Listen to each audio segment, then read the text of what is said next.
പുതിയൊരു വീഡിയോയിലേക്ക് എല്ലാ മാന്യ പ്രേക്ഷകർക്കും സ്വാഗതം. ഇനി ഞാൻ നിങ്ങളുമായി പങ്കുവെക്കുന്ന ഡെയിലി അപ്ഡേറ്റ്സിൽ നമ്മൾ നോക്കുന്ന അപ്ഡേറ്റുകൾ ബെക്കി ലഞ്ച് WWE വിടുകയാണ്. അതുപോലെ തന്നെ AEWൻ്റെ നിലവിലെ TNT ചാമ്പ്യനായ WWE ഹോൾ ഓഫ് ഫെയിമറും കൂടിയായ എഡ്ജ് ആദം കോപ്ലാൻഡിനും ഇഞ്ചുറി പറ്റിയ ഒരു അപ്ഡേറ്റിനെ സംബന്ധിച്ചാണ്. TNAയുടെ നോക്കൗട്ട്സ് ചാമ്പ്യൻ NXT എപ്പിസോഡിൽ വന്ന ഒരു ബ്രേക്കിംഗ് ന്യൂസും പങ്കുവെക്കാറുണ്ട്. അപ്പോൾ നമുക്ക് അധികം ദീർഘിപ്പിക്കാതെ നേരെ വീഡിയോയിലോട്ട് കിടക്കാം. ആദ്യമായി പങ്കുവെക്കുന്ന അപ്ഡേറ്റ് റോ ബ്രാൻഡിലെ സൂപ്പർ സ്റ്റാറായ ബ്രോൺ ബ്രേക്കറിനെ സംബന്ധിച്ചുള്ളതാണ്. ബ്രോൺ ബ്രേക്കർ ഏറ്റവും അവസാനത്തെ റോ എപ്പിസോഡിൽ റിക്കഷ് വേഴ്സസ് ഇല്യ ഡ്രാഗ്നോവ് തമ്മിലുള്ള മത്സരത്തിൽ ഇന്റർഫിയറൻസ് നടത്തുകയും മത്സരം ഒരു നോ കോണ്ടസ്റ്റിലൂടെ അവസാനിപ്പിക്കുന്നതിന് കാരണക്കാരൻ ആകുകയും ചെയ്തിട്ടുണ്ട്. അതിനുശേഷം ആദം പിയേഴ്സ് ബ്രോൺ ബ്രേക്കറോട് രൂക്ഷമായ ഭാവത്തിലൂടെ സംസാരിക്കുന്നതുമൊക്കെ നമുക്ക് റോയിലും പിന്നീട് നടന്ന ബാക്ക് സ്റ്റേജ് സെഗ്മെൻറ്റിലുമൊക്കെ കാണാൻ സാധിച്ചതാണ്. ഇപ്പോൾ ആദം പിയേഴ്സ് തന്നെ സോഷ്യൽ മീഡിയയിലൂടെ പറഞ്ഞിരിക്കുന്നത് ബ്രോൺ ബ്രേക്കറിനോട് കാര്യങ്ങൾ പറഞ്ഞ് മനസ്സിലാക്കാൻ ഞാൻ എല്ലാ വിധത്തിലുമുള്ള ശ്രമങ്ങൾ നടത്തുന്നുണ്ട്, പക്ഷേ ബ്രോൺ ബ്രേക്കർ അതിനൊന്നും പിടിതരുന്നില്ല. ബ്രോൺ ബ്രേക്കറിനെ ഓൾറെഡി കഴിഞ്ഞ റോയിലെ പ്രവൃത്തി കാരണം ഞാനൊരു ഫൈൻ ഇട്ടിരുന്നു. ആ ഒരു ഫൈൻ ഇപ്പോൾ 3 ഇരട്ടിയാക്കി ഞാൻ വർദ്ധിപ്പിച്ചിട്ടുണ്ട്.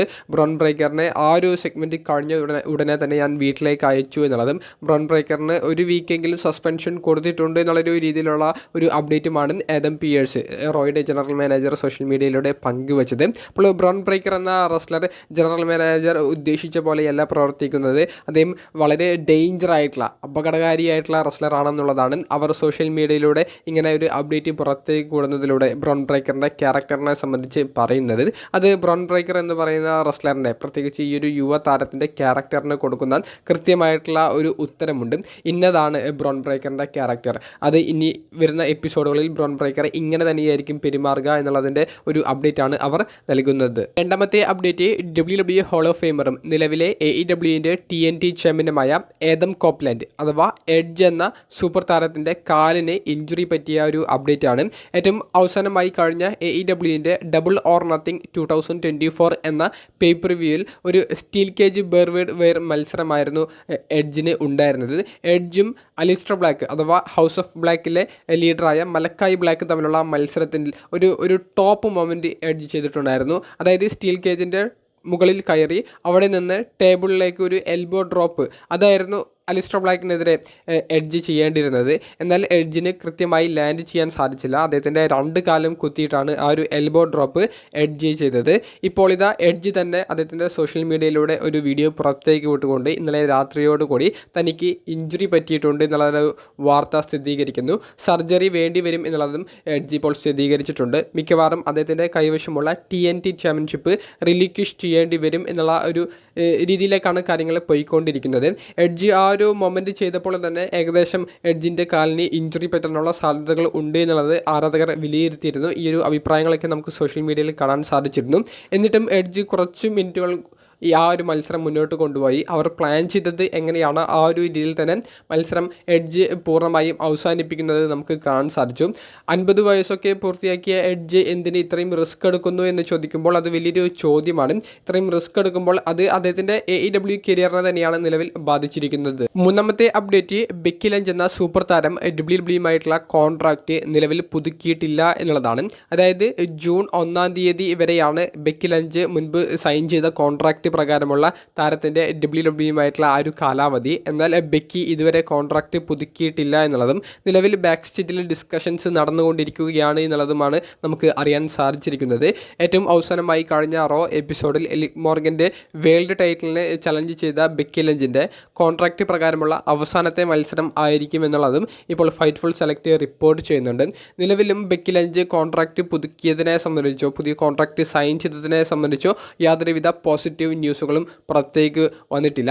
കൂടാതെ ഈ റോ എപ്പിസോഡ് അവസാനിച്ചതിന് ശേഷം ആ സ്റ്റീൽ കേജ് ഉള്ള ആ ഒരു റിങ്ങിൽ ബെക്കി ലഞ്ച് ഇരിക്കുന്നതും ബെക്കി ലഞ്ച് കാണികളെ നോക്കി ഇങ്ങനെ കൈ കാണിക്കുന്നതുമൊക്കെ കാണുമ്പോൾ ബെക്കി ലഞ്ച് ഗുഡ് ബൈ പറയുകയാണോ എന്നുള്ളൊരു സംശയം ചില ആരാധകരുടെ മനസ്സിലെങ്കിലും വരുന്നുണ്ടായിരിക്കും. അതുപോലെ തന്നെ ബെക്കി ലഞ്ച് ഈ മത്സരം കഴിഞ്ഞ ഉടനെ തന്നെ ബാക്ക് സ്റ്റേജിൽ നിന്നുള്ളൊരു ഫോട്ടോ ഇനിയും തുടരും എന്ന് പറഞ്ഞുകൊണ്ട് സോഷ്യൽ മീഡിയയിൽ പോസ്റ്റ് ചെയ്യുകയുണ്ടായി. അതിന് വമ്പൻ ഒരു സ്വീകാര്യത ആരാധകർക്കിടയിൽ ലഭിച്ചിട്ടുണ്ട്. ബെക്കി ലഞ്ച് ഈ ഒരു കോൺട്രാക്റ്റ് സൈൻ ചെയ്യാതെ എന്താണ് തീരുമാനിക്കുന്നത്? ബെക്കി ലഞ്ച് മറ്റൊരു കമ്പനിയിലേക്ക് പോകാനാണോ അതോ ബെക്കി ലഞ്ച് മാറി നിൽക്കാനാണ് ഉദ്ദേശിക്കുന്നത് എന്നുള്ള ചർച്ചകളാണ് നിലവിൽ സോഷ്യൽ മീഡിയയിൽ നടന്നുകൊണ്ടിരിക്കുന്നത്. അതായത് ബെക്കി ലഞ്ച് ബ്രേക്ക് എടുത്തുകൊണ്ട് ഫാമിലിക്കൊപ്പം സമയം ചിലവഴിക്കാൻ അല്ലെങ്കിൽ ഡബ്ല്യുഡബ്ല്യുമായിട്ടുള്ള എല്ലാ വിധത്തിലുമുള്ള ആ ഒരു റിലേഷൻഷിപ്പ് അവസാനിപ്പിച്ച് പുതിയ ജേണിയിലേക്ക് കടക്കാൻ വേണ്ടിയിട്ടാണ് ബെക്കി ഇപ്പോൾ ശ്രമിക്കുന്നത്.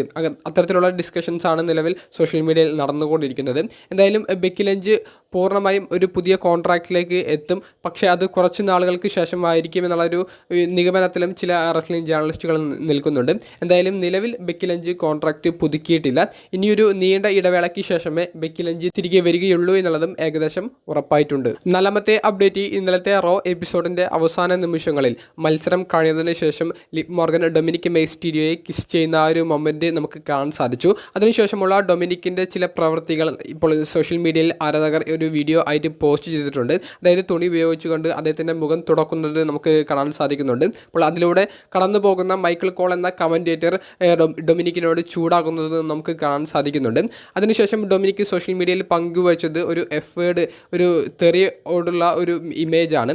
അതുപോലെ തന്നെ ലിവ് മോർഗൻ പങ്കുവച്ചതാണെങ്കിൽ ഈ ഒരു ഡബ്ല്യുഡബ്ല്യുഇ പോസ്റ്റ് ചെയ്ത വീഡിയോസ്, ഫോട്ടോസ് ഒക്കെ റീപോസ്റ്റ് ചെയ്യുകയുമാണ് ചെയ്തിട്ടുള്ളത്. അപ്പോൾ ഡൊമിനിക്കിനെ ഉപയോഗിച്ചുകൊണ്ട് ജഡ്ജ്മെൻ്റ് ഡേക്കുള്ളിൽ പ്രശ്നങ്ങൾ സൃഷ്ടിക്കുക, അതിലൂടെ റിയ റിപ്ലിയെ ഒറ്റയ്ക്ക് നേരിട്ട് റിയ റിപ്ലിയെ പരാജയപ്പെടുത്തുക എന്നുള്ള ഒരു തന്ത്രമാണ് നിലവിൽ ലിവ് മോർഗൻ സ്വീകരിച്ചിരിക്കുന്നത്. ഇത് ഇന്നലത്തെ വീഡിയോയിൽ ഞാൻ പറഞ്ഞൊരു പോയിൻ്റാണ്. ലിവ് മോർഗൻ്റെ റിവെഞ്ച് ടൂറിൻ്റെ ഭാഗമായിട്ടാണ് ഡൊമിനിക്കിനെതിരെയുള്ള ഈ ഒരു മൊമെൻറ്റ് നമുക്ക് റോയിൽ കാണാൻ സാധിച്ചത്. എന്തായാലും കിടിലനായിട്ടുള്ള ഒരു പുതിയ സ്റ്റോറി ലൈനാണ് റോ എപ്പിസോഡിലൂടെ ഈ ആഴ്ച തുടക്കം കുറിച്ചിട്ടുള്ളത്. അഞ്ചാമത്തെ അപ്ഡേറ്റ് മുൻ ഡബ്ല്യുഡബ്ല്യുഇ വേൾഡ് ഹെവി വെയ്റ്റ് ചാമ്പ്യനും AEWൻ്റെ റെസ്ലറും ആയിരുന്ന ജേക്ക് ഹാഗർ AEWയുമായിട്ടുള്ള കോൺട്രാക്റ്റ് അവസാനിപ്പിച്ചിരിക്കുന്നു. AEWയിൽ തുടർന്നു കൊണ്ടുപോകാൻ താല്പര്യപ്പെടുന്നില്ല എന്നുള്ളതും ജേക്ക് ഹാഗർ ഇപ്പോൾ വെളിപ്പെടുത്തിയിരിക്കുന്നു. അപ്പോൾ ഡബ്ല്യുഡബ്ല്യുഇയിലേക്കുള്ള തിരിച്ചുവരവോ അല്ലെങ്കിൽ പുതിയൊരു റെസ്ലിംഗ് കമ്പനിയിലേക്കുള്ള ജേക്ക് ഹാഗറിൻ്റെ ഡെബ്യൂവോ നമുക്ക് ഉടനെ കാണാൻ സാധിക്കുമെന്നുള്ള ഒരു അപ്ഡേറ്റ് ആണ് അറിയാൻ സാധിക്കുന്നത്. അതുപോലെ തന്നെ മുൻ ഡബ്ല്യുഡബ്ല്യുഇ വേൾഡ് ഹെവി വെയ്റ്റ് ചാമ്പ്യനായ മാർക്ക് ഹെൻറിയും AEWയുമായിട്ടുള്ള ആ ഒരു റിലേഷൻഷിപ്പ് അവസാനിപ്പിച്ചിരിക്കുന്നു. AEWയുമായിട്ടുള്ള ആ ഒരു കോൺട്രാക്റ്റ് താൻ പുതുക്കുന്നില്ല എന്നുള്ളതും അതിൻ്റെ കാരണം തൻ്റെ ഒരു 100% ഈ ഒരു കമ്പനിക്ക് തനിക്ക് കൊടുക്കാൻ പറ്റുന്നില്ല എന്നുണ്ടെങ്കിൽ പിന്നീട് ആ ഒരു കമ്പനിയിൽ താൻ നിൽക്കുന്നതിൽ അർത്ഥമില്ല എന്നുള്ളത് കൊണ്ടാണെന്നും മാർക്ക് ഹെൻറി പറയുന്നുണ്ട്. അപ്പോൾ മാർക്ക് ഹെൻറി AEW വിട്ട് ഡബ്ല്യുഡബ്ല്യുഇയിലേക്കുള്ള ഒരു തിരിച്ചുവരവിനായിരിക്കും മിക്കവാറും ശ്രമിക്കുന്നുണ്ടായിരിക്കുക. AEWയിൽ മാർക്ക് ഹെൻറി ഒരു റെസ്ലർ ആയിരുന്നില്ല, അവിടെ ബാക്ക് സ്റ്റേജ് പ്രൊഡ്യൂസർ, അതുപോലെ തന്നെ റാംപേജ് എന്ന് പറയുന്ന വീക്ക്ലി എപ്പിസോഡിൻ്റെ മെയിൻ ഇവൻറ്റിന് മുൻപ് ഇൻട്രൊഡക്ഷൻ കൊടുക്കുന്ന ഒരു വ്യക്തി, അത്തരത്തിലുള്ള ഒരു കോച്ച്, അങ്ങനെയുള്ള റോളുകളൊക്കെയാണ് മാർക്ക് ഹെൻറി ചെയ്തിട്ടുണ്ടായിരുന്നത്. അതിലുപരി റെസ്ലർ എന്നുള്ള ഒരു പരിഗണന അല്ലെങ്കിൽ AEWയുമായിട്ട് കോൺട്രാക്റ്റ് സൈൻ ചെയ്യുന്ന സമയത്ത് മാർക്ക് ഹെൻറി ഒരു റെസ്ലറായിട്ട് വരില്ല എന്ന് പറഞ്ഞിരുന്നു. അവസാനമായി പങ്കുവെക്കാനുള്ള അപ്ഡേറ്റ് ഇന്ന് കഴിഞ്ഞ NXT വീക്ക്ലി എപ്പിസോഡിലൂടെ NXTയുടെ വുമൻസ് ചാമ്പ്യനായ റോക്സിനി പെരസിൻ്റെ NXTയുടെ അടുത്ത പ്രീമിയം ലൈവ് ഇവൻ്റായ ബാറ്റിൽ ഗ്രൗണ്ട് എന്ന് പറയുന്ന പ്രീമിയം ലൈവ് ഇവൻറ്റിലെ എതിരാളി ആരായിരിക്കും എന്നുള്ളത് കൺഫേം ചെയ്തിട്ടുണ്ട്. അത് മറ്റാരുമല്ല, TNA റെസ്ലിംഗിൻ്റെ വുമൻസ് ഡിവിഷൻ, അവിടെ നോക്കൗട്ട്സ് ഡിവിഷൻ എന്ന് അറിയപ്പെടുന്ന ഡിവിഷൻ്റെ ചാമ്പ്യനായ ജോർദാൻ ഗ്രേസ് എന്ന് പറയുന്ന റെസ്ലർ ആയിരിക്കും ഈ റോക്സിനി പെരസിൻ്റെ NXT ടൈറ്റിലിന് ചലഞ്ച് ചെയ്യുക എന്നുള്ളതാണ് കൺഫേം ചെയ്തിട്ടുള്ളത്. NXTയുടെ ജനറൽ മാനേജറായ എവ ടോറസ് ആണ് ജോർദാൻ ഗ്രേസ് ആയിരിക്കും ഈ ഒരു എതിരാളി എന്നുള്ളത് വെളിപ്പെടുത്തുന്നത്. പിന്നീട് ജോർദാൻ ഗ്രേസ് ആ ഒരു റിങ്ങിലേക്ക് വരികയും ആ റിങ്ങിലേക്ക് വന്ന ഉടനെ തന്നെ റോക്സിനി പെരസിനെ ചലഞ്ച് ചെയ്യുകയും ഡബിൾ ചാമ്പ്യനായിട്ടായിരിക്കും battleground premium live event താൻ അവസാനിപ്പിക്കുക എന്നുള്ളതും ജോർദാൻ ഗ്രേസ് വെളിപ്പെടുത്തിയിട്ടുണ്ട്. ജോർദാൻ ഗ്രേസിൻ്റെ NXTയിലേക്കുള്ള ഈ ഒരു വരവ് ആരും പ്രതീക്ഷിച്ചിരുന്നില്ല. അതുകൊണ്ട് തന്നെ വമ്പൻ സ്വീകാര്യത ഇന്നത്തെ NXT എപ്പിസോഡിനും ജോർദാൻ ഗ്രേസിൻ്റെ ഈ ഒരു വരവിനും നിലവിൽ സോഷ്യൽ മീഡിയയിൽ ലഭിക്കുന്നുണ്ട്. കൂടാതെ അടുത്ത NXT വീക്ക്ലി എപ്പിസോഡിലേക്കും ജോർദാൻ ഗ്രേസിൻ്റെ ഒരു സിംഗിൾസ് മത്സരം കൺഫേം ചെയ്തിട്ടുണ്ട്. അപ്പോൾ ഇനി തുടർന്നുള്ള NXT വീക്ക്ലി എപ്പിസോഡുകളിൽ ജോർദാൻ ഗ്രേസ് NXTൻ്റെ ഭാഗം ആയിരിക്കും എന്നുള്ളതും ഇപ്പോൾ കൺഫേം ചെയ്തിട്ടുണ്ട്. ഇത് കൂടുതലും സപ്പോർട്ട് ചെയ്യുക TNAയുടെ വീക്ക്ലി എപ്പിസോഡ്സിനാണ്. അവരുടെ സ്പെഷ്യൽ ഷോസിന് ഇപ്പോൾ കൂടുതൽ ശ്രദ്ധ കിട്ടും. അതിലൂടെ അവരുടെ വ്യൂവർഷിപ്പ് ഉയർത്താൻ സാധിക്കും, അവർക്ക് കൂടുതൽ സ്പോൺസർഷിപ്പ് കിട്ടും. അതിലൂടെ കൂടുതൽ വരുമാനം ഉണ്ടാക്കി ഡബ്ല്യുഡബ്ല്യുഇന് തന്നെ ഒരു കോമ്പറ്റീഷൻ കൊടുക്കുന്ന രീതിയിലേക്ക് TNA റെസ്ലിംഗിന് കയറി വരാനും സാധിക്കും. അത്തരത്തിലുള്ള ഒരു അപ്ഡേറ്റ്സ് ആണ് നിലവിൽ ഡബ്ല്യുഡബ്ല്യുഇൽ നിന്ന് നമുക്ക് ലഭിക്കുന്നത്.